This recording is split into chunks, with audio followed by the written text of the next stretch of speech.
mas o Senhor Jesus ele me fez olhar hoje o capítulo de número 4 de Marcos. E no capítulo de número 4, o Senhor Jesus ele está de encontro junto com os discípulos e falando em muitas formas em parábolas. Ele fala sobre a parábola do semeador, a candeia, a parábola da semente e a parábola do grão de mostarda. Ou seja, em tudo a gente vê que o Senhor está falando sobre a semente. E nós sabemos, como estudantes da palavra de Deus, que a semente ela está remetida à palavra, ao verbo vivo, a Cristo, ao Filho de Deus. Então a gente vê que o Senhor Jesus ele começa a falar o capítulo 4 sobre a palavra para os seus discípulos e para a multidão. E quando chega no capítulo 5, ele vai mostrar o poder da palavra. Porque o Senhor Jesus ele quer que a gente não viva somente por aquilo que nós ouvimos, mas por aquilo que vivemos com Ele. Nós precisamos ter um coração disposto a viver aquilo que o Senhor está nos falando. De que basta vir aqui, ouvir a palavra do Senhor, ouvir todos os dias, obter conhecimento, obter informações, se nós não vivemos aquilo que estamos sendo ensinados, se nós não vivemos aquilo que o Senhor tem nos prometido. Então o Senhor ele vem nos mostrar no capítulo 4 e no capítulo 5 que tudo aquilo que Ele faz é porque Ele cumpre. E se tudo aquilo que Ele promete, Ele cumpre. E se no capítulo 4 Ele está falando da semente, no capítulo 5 o Senhor ele vai nos mostrar de fato como que é isso. Só que existe um detalhe. No capítulo 4, eu peço que os irmãos, se tiverem na Bíblia, observem comigo. No capítulo 4 o Senhor vai falar da palavra do semeador, a parábola da candeia, a parábola da semente e a parábola do grão de mostarda. Ou seja, tudo está falando sobre a parábola. Só que tem um detalhe. No meio disso, Jesus ele fala da candeia. Candeia não é semente. Candeia não é grão de mostarda. Candeia não é igual às outras coisas. É diferente. E o que é que o Senhor ele tem me feito perceber com isso? É que da candeia, dentro dela, precisa existir a semente. Que semente é essa, Ele? A semente de oliva, a azeitona. Porque se a candeia estiver vazia, de que vale ela? Para que ela vai existir? Ou seja, precisa existir dentro dela o azeite. O azeite, ele vem de onde? Ele vem da azeitona. Só que para existir azeite ali sobre a candeia, a azeitona precisa ser espremida. Ela precisa ser espremida pela mão do Senhor. Porque assim vai existir o azeite. E é isso que a gente vai falar aqui nessa palavra. Os irmãos me conhecem, sabem que eu gosto de pregar mais desse jeito, conversando. Eu não sou muito de gritar ou de falar muito alto, mas eu peço que essa palavra ela possa encontrar o coração dos irmãos. Amém. Glória a Deus. E a gente vê essa questão da candeia. O que significa a candeia? A candeia significa o propósito de todas as pessoas na terra. Você é crente, você tem uma candeia. O ímpio, ele tem uma candeia. Todas as pessoas que o Senhor criou, elas têm uma candeia. A diferença é, os cristãos, eles têm o dever de carregar algo dentro dessa candeia. Já os ímpios, eles já não veem como isso uma necessidade. A candeia é o propósito de vida. A gente vai olhar para a vida do gadareno no capítulo 5 de Marcos, e a gente vê que ele era uma pessoa que ele tinha sim um propósito. Porque todas as pessoas que o Senhor cria, elas têm um propósito nessa terra. O Senhor não cria ninguém à toa. O Senhor não cria ninguém para somente viver, comer, trabalhar e morrer. É por um propósito. E a gente vai olhar para a vida do gadareno no capítulo 5 de Marcos e a gente vê que ele tinha um propósito. Só que ele não tinha dentro dele o que ele precisava. O azeite do Senhor. Aleluia. E a gente vai olhar para a vida do gadareno e a gente vê que o que ele possuía dentro de si mesmo era vazio, era escuridão, era espíritos malignos, era o pecado. E a gente vê que com isso a pessoa ela já não se torna mais útil nessa terra, porque ela não carrega aquilo que deveria carregar, a presença de Deus. Então a gente olha para a vida do gadareno e a gente vê que de fato ele era totalmente sozinho, ele não tinha ninguém. E a gente pode olhar para a nossa vida e precisamos lembrar disso todos os dias. Eu fui um gadareno. Eu era um gadareno um dia. Eu era uma pessoa que eu não tinha a presença do Espírito Santo. Eu era uma pessoa que não conhecia Jesus, que vivia totalmente mergulhado no pecado e achava que isso estava suficiente. Eu vivia totalmente adorando, idolatrando meu eu e achava que isso estava muito bom. Só que mal sabia nós que a gente estava tão somente se afogando mais. Lá em Provérbios capítulo 14 vai falar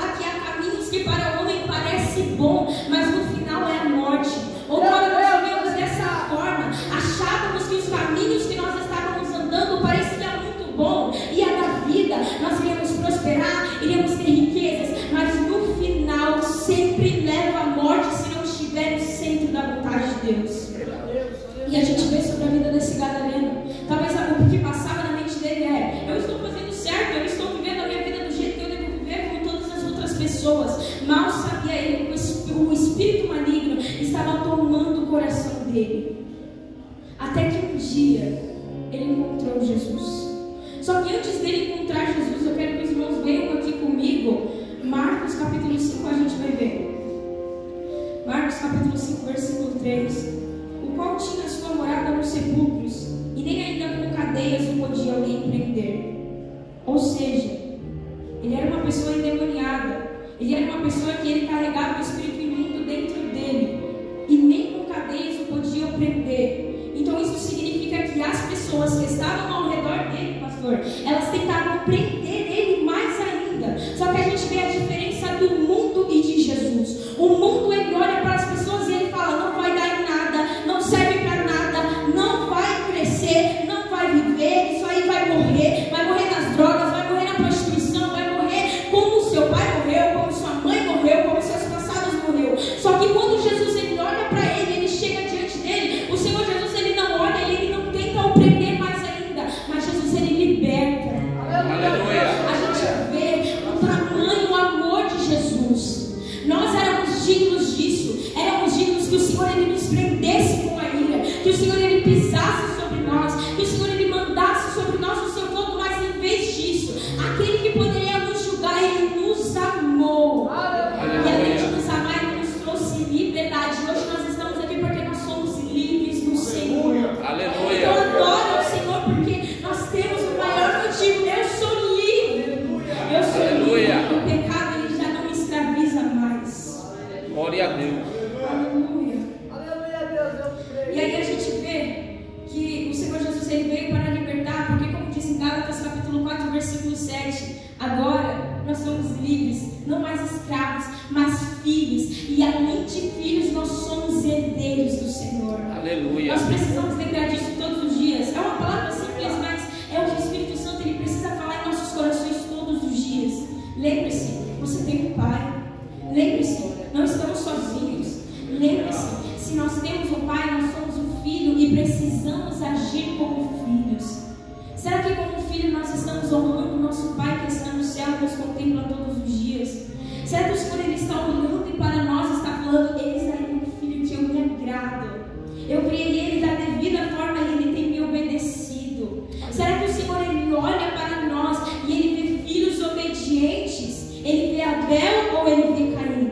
Aqui o pastor Ivanildo, ele falou sobre o dever de orar, mas ele falou sobre a pessoa que se humilha e sobre a pessoa que se ensoberbece. Será que quem estamos sendo nós? Estamos sendo filhos que nos humilhamos perante ao Senhor, que entregamos a Ele a nossa verdadeira adoração, ou estamos sendo filhos que levantamos o nosso peito e dizemos: eu faço, eu sou, eu sei sozinho, eu não preciso de Deus, eu não preciso da ajuda de Deus, eu não preciso estar na casa de Deus.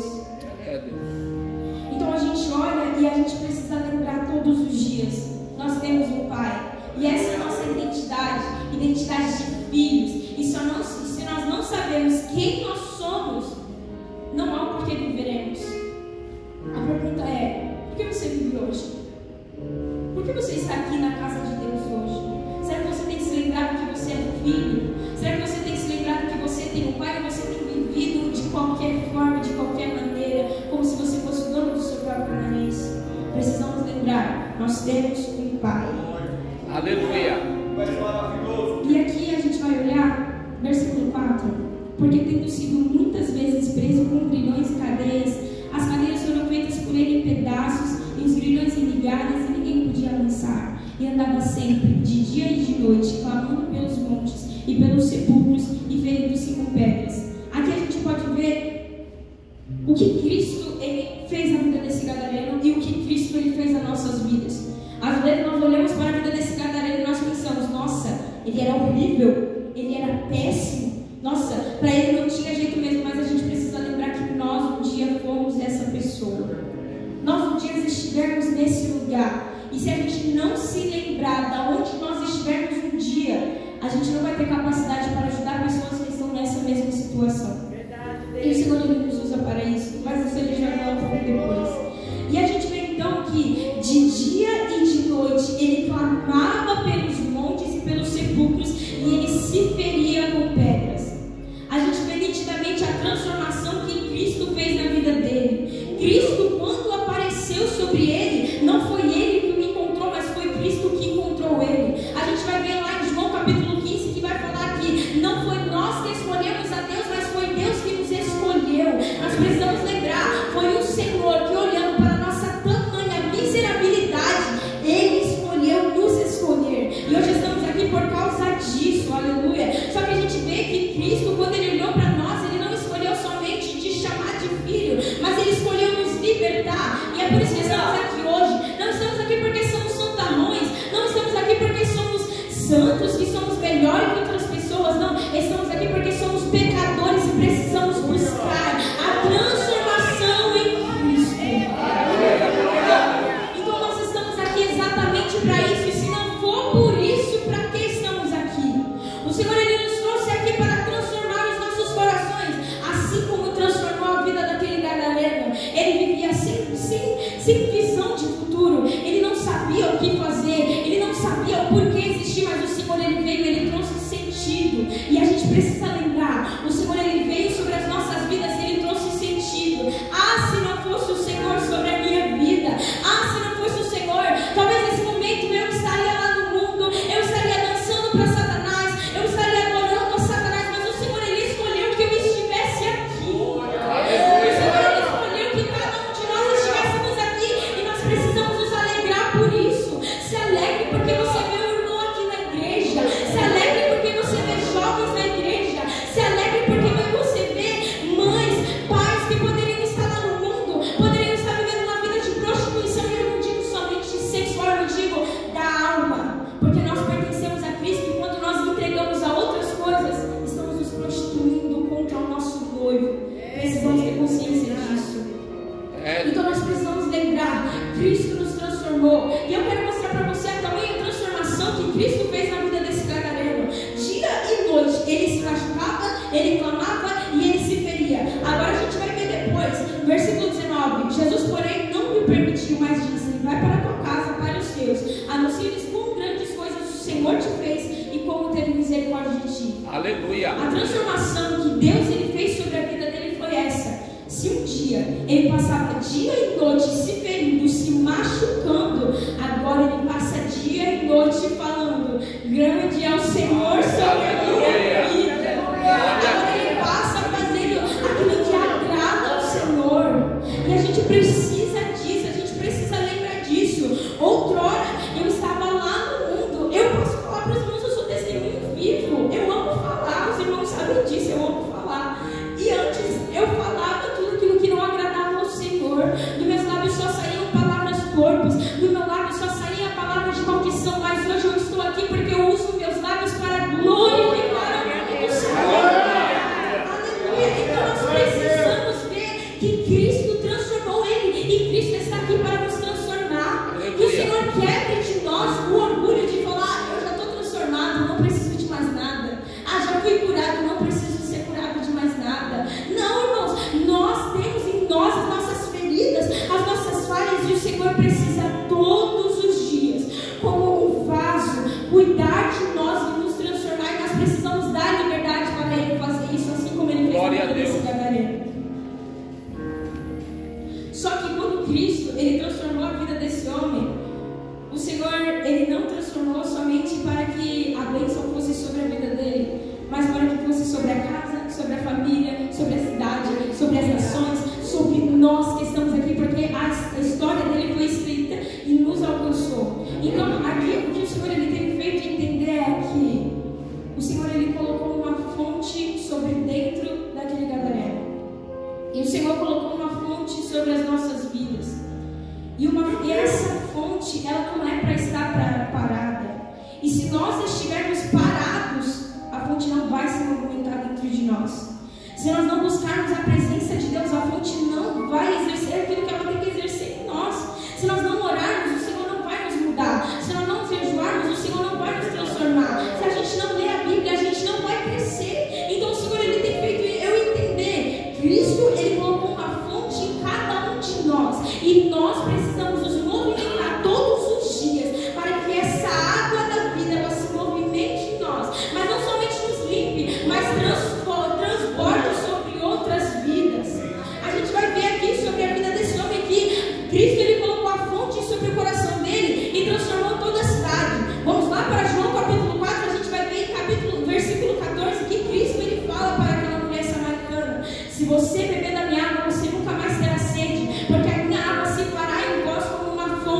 que jorra para a vida eterna. Aleluia. E a gente vê que isso é tão poderoso que aquela mulher samaritana, ela não ficou com aquela fonte somente para ela. Cristo não transformou somente a vida dela, mas Ele transformou toda aquela cidade. Samaritanos que não aceitavam, mas agora eles passaram a aceitar pelo poder de Cristo sobre a vida daquela mulher. Aleluia. Então o que Cristo ele está nos mostrando é, assim como Deus transformou a vida do gadareno, assim como Deus transformou a vida daquela mulher samaritana, Ele quer nos transformar. Nós que temos um coração sujo, Ele quer colocar em nós uma fonte que nos limpa e nos purifica de dentro para fora. Porque quando você estiver no lugar, Cristo ele vai transportar essa fonte sobre a sua vida e vai alcançar a vida de outras pessoas. Porque esse é o propósito do Evangelho. O propósito do Evangelho não é que você saia da sua casa toda quarta-feira e venha aqui na igreja. O propósito do Evangelho é que Ele transforme a sua vida e transforme também outras pessoas. Aleluia.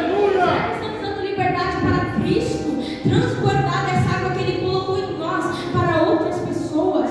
Será que estamos nos permitindo ser usados por Deus para levar as boas novas? Porque senão, por que estamos aqui? Qual o nosso propósito aqui? Se não é para pregar que Cristo salva, que Cristo vive, que Cristo transforma, que Cristo liberta. Aleluia. Louvado seja o nome do Senhor. Então, a gente vê que Cristo, Ele deseja colocar em nós a fonte para que possa transbordar sobre outras pessoas. Isso é muito relacionado a ser usado pelo Espírito Santo. Só que o que o Espírito Santo ele me fez perceber é que tem muitas pessoas que querem ser usadas pelo Espírito Santo, querem dons espirituais, querem revelações da palavra de Deus, querem ser arrebatados até se for, mas não querem buscar a fonte. Não querem buscar o azeite. Não querem gastar as suas vidas buscando a presença de Deus. Sábado, o Senhor ele colocou uma palavra no meu coração antes de vir para o culto. 2 Samuel capítulo 24, ali nos últimos versículos, em que Davi ele peca com o Senhor. E agora ele vai fazer um altar para que ele possa conseguir ter o perdão do Senhor mais uma vez. Só que um outro cara, né, que ele vai comprar ali os utensílios, ele fala: toma, eu te dou tudo de graça. Pega o que você precisa e vai entregar em altar ao Senhor. Só que Davi ele fala: não, eu não vou aceitar. Eu preciso pagar porque eu não quero entregar ao Senhor algo que não me custe nada. E o Evangelho é isso. Muitas vezes queremos entregar ao Senhor coisas que não estão nos custando nada. Queremos pedir ao Senhor coisas que não custe a nossa obediência, que não custe a nossa oração, que não custe o nosso jejum, que não custe a nossa renúncia. Só que o Senhor ele fala: o Evangelho é isso. Ele precisa custar algo de nós, porque senão nós não estamos sendo transformados. E aqui voltando a ser cheio do Espírito Santo, o Senhor me faz lembrar da candeia. A candeia, ela precisa ser cheia do azeite. O azeite, ele vem da azeitona. Para que a azeitona ela produza azeite, ela precisa ser espremida. Muitas vezes as pessoas elas querem o azeite, mas elas não querem permitir ser espremidas pelo Senhor. Deus. Aleluia. E o Espírito Santo ele nos fala isso, e ele falou muito forte ao meu coração: filha, todas as vezes que você pede para ser cheia do Espírito Santo, você está pedindo que o Espírito Santo ele tenha liberdade, que ele te aperte, ele te esmague, ele tire todo o seu eu e a sua carne, para que sobre somente a presença dele. Aleluia. Então muitas pessoas elas não querem se entregar a esse lugar de renúncia. Elas não querem se entregar a esse lugar de se permitir ser moldados pelo Senhor. Mas o Senhor ele deseja nos moldar, e não é para o nosso mal, porque lá em Jeremias capítulo 29 versículo 11 vai falar: eu sei os pensamentos que tenho sobre vós, pensamentos de paz e não de mal. Às vezes estamos passando por lutas, por dificuldades, estamos sendo apertados pelo Espírito Santo e falamos: Senhor, isso daqui é para minha morte, isso daqui é para mim morrer, isso daqui é para não dar mais certo. Mas o Senhor ele fala: não é para a morte não, é para que extraia de você o melhor que eu coloquei. Aleluia. Glória a Deus. Então, nós precisamos ter isso dentro de nós. Se eu quero ser cheio do Espírito Santo, eu preciso da liberdade para que Ele venha me moldar. Deus. E a gente lembra que para entrar no céu, a porta não é larga, ela é estreita. Ela é estreita.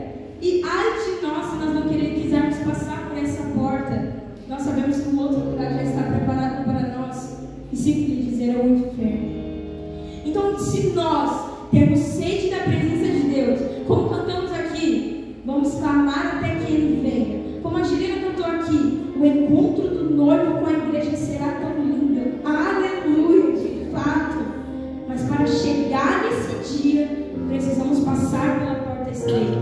Precisamos nos permitir ser esmagados pelo Espírito Santo, para que Ele possa extrair de nós o melhor, que é a sua presença. Precisamos reconhecer que não há nada de bom que exista em nós, mas tudo que existe de bom em nós vem dele. É dele, é Cristo, é o Senhor Jesus. Então o Senhor, Ele tem me feito perceber essa palavra, estando relacionado tanto com a candeia, tanto com a fonte. Queremos transbordar, mas não queremos que Ele nos limpe. Queremos transbordar, mas não queremos que Ele nos purifique. Queremos transbordar, mas não queremos que Ele tire algo do nosso coração que ainda não está o agradando. Então a gente pode ver com essa palavra que o Espírito Santo, Ele deseja sim nos usar. Pode ser que Ele não te use como Ele usa outras pessoas. Pode ser que às vezes a gente pensou, não, Deus vai me usar na profecia, mas às vezes Deus, Ele quer te usar na cura. Pensamos, Deus, Ele vai me usar para pregar a palavra, mas às vezes Deus, Ele quer te usar tão somente para você servir os seus vizinhos. E isso é ser usado e é pregar o Evangelho. Só que nós precisamos dar liberdade para o Espírito Santo. Então aqui com essa palavra, eu peço que os irmãos eles gravem isso no seu coração. Precisamos nos lembrar todos os dias da obra de Cristo sobre as nossas vidas. Precisamos lembrar todos os dias da onde Ele nos tirou. Precisamos lembrar todos os dias de tudo aquilo que Ele nos libertou. Porque se a gente não lembrar, infelizmente a gente vai estar muito frágil a voltar para onde Ele nos tirou. Uma vez livre, precisamos lutar todos os dias pela nossa liberdade, para que não voltemos a ser escravizados pelo pecado mais uma vez. Então que essa palavra possa ficar no coração dos irmãos. Cristo me libertou. Cristo me fez filho, mesmo que eu não mereça. E hoje Ele fez uma fonte que jorra para a vida eterna dentro de mim. E o desejo dele é me usar do jeito que Ele quiser, no tempo que Ele quiser, aonde Ele quiser, e mesmo que seja necessário me moldar. Precisamos dizer, eis-me aqui, Senhor, porque precisamos pensar nas almas. O Evangelho não é somente sobre mim, sobre você, sobre o pastor que já é cristão. O Evangelho é sobre aquelas pessoas que estão perdidas lá fora. O Evangelho é sobre aquela pessoa que é seu vizinho e você olha e fala, não tem mais jeito. O Evangelho é sobre talvez aquele pai, aquela mãe, aquele filho que está totalmente envolto naquilo que não agrada a Deus. O Evangelho, ele é para os prostitutos, ele é para os doentes. O Evangelho, ele é para os mentirosos, ele é para os falsos, ele é para os avarentos, ele é para todas as pessoas ruins, principalmente para mim e para você, porque nós somos as piores. Aleluia. Precisamos reconhecer isso todos os dias. Então, meus irmãos, essa é uma palavra simples, que o Espírito Santo ele falou fortemente ao meu coração, e eu espero que ela possa ficar gravada no coração de vocês. Cristo, usa-me, mesmo que seja necessário me moldar. Eu sei que existe alguém que precisa ouvir o Senhor, que seja